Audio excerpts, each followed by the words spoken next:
Assalamualaikum warahmatullahi wabarakatuh. Perkenalkan, nama saya MR Fahmi Riansyah, Fakultas Hukum Universitas Muhammadiyah Malang. Di sini saya akan membahas tentang pentingnya adanya negara. Sebelumnya, saya akan menjelaskan apa itu negara. Negara organisasi yang berfungsi untuk menjalankan kepentingan umum di wilayah hukum dalam batasan yang telah ditetapkan melalui undang-undang yang disepakati bersama-sama. Menurut Aristoteles, pengertian negara berasal dari adanya penggabungan keluarga-keluarga menjadi kelompok yang lebih besar. Kemudian, kelompok tersebut saling bergabung dan menjadi sebuah desa hingga seterusnya hingga menjadi negara. Fungsi negara itu sendiri adalah melaksanakan penertiban pengusahaan, kesejahteraan dan kemakmuran rakyatnya, pertahanan, penegak keadilan. Unsur-unsur negara itu sendiri ialah rakyat, wilayah, pemerintah yang berdaulat, serta pengakuan dari negara lain. Bentuk-bentuk negara itu ada kesatuan dan serikat. Negara bisa dibilang merupakan inti dari ilmu hubungan internasional. Karena itu, untuk memulai memahami ilmu hubungan internasional, maka kita harus terlebih dahulu memiliki pemahaman mendasar tentang negara. Salah satu hal yang paling penting dalam sebuah negara agar bisa terbentuk dalam warga negara. Tanpa warga negara, maka tidak ada negara. Kenapa warga negara itu sangat penting?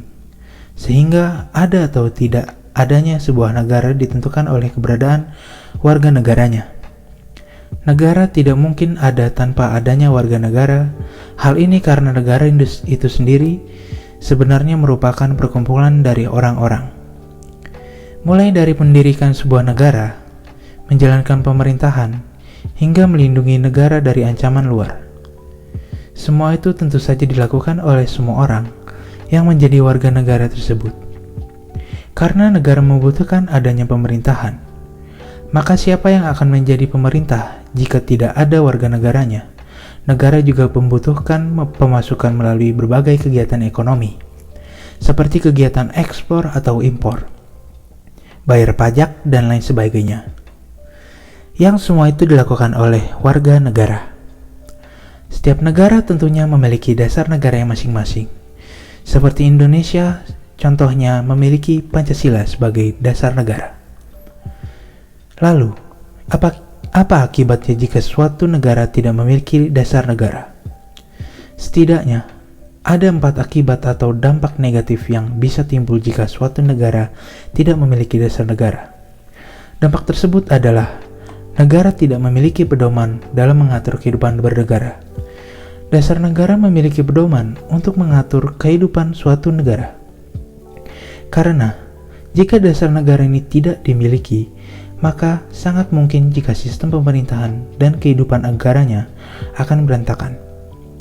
Jika akhirnya negara bisa hancur.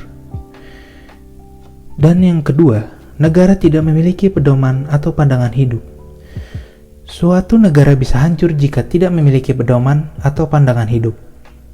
Karena negara tersebut tidak memiliki tujuan, visi misi, dan cita-cita yang ingin diwujudkan bersama. Sehingga masyarakatnya tidak berpegang pada nilai kehidupan dan akhirnya dapat hancur. Dan ketiga, lebih rentan terkena konflik. Dampak lainnya adalah masyarakat lebih rentan terlibat konflik karena memang tidak ada nilai kehidupan yang dipegang masyarakat untuk hidup tentram, aman serta damai, dan akhirnya sistem pemerintahan bisa terganggu. Hal ini semakin perparah karena tidak ada pedoman atau nilai yang membimbing masyarakat dalam pemerintah untuk keluar dari konflik ini. Dan yang terakhir, sulit untuk maju dan berkembang. Negara yang tidak memiliki dasar negara akan sulit untuk maju dan berkembang, karena tidak memiliki cita-cita, visi misi, serta tujuan hidup berbangsa dan bernegara. Pada akhirnya, masyarakat dan pemerintah tidak memiliki rasa saling percaya dan upaya untuk memajukan bangsanya.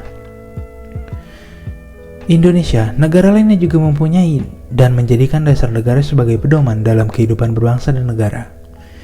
Dikutip dari buku Mengenal Ideologi Negara, dasar negara berperan penting dari kehidupan ketatanegaraan. Selain itu, dasar negara juga sangat penting sebagai sumber hukum nasional. Artinya, seluruh hukum negara didasarkan pada dasar negara tersebut. Karena negara juga berfungsi sebagai dasar berdirinya suatu negara. Artinya, dasar negara menjadi pedoman dan komponen penting agar negara terbebas dari merdeka, dari penjajahan. Terakhir, dasar negara juga dijadikan dasar pemersatu seluruh masyarakat.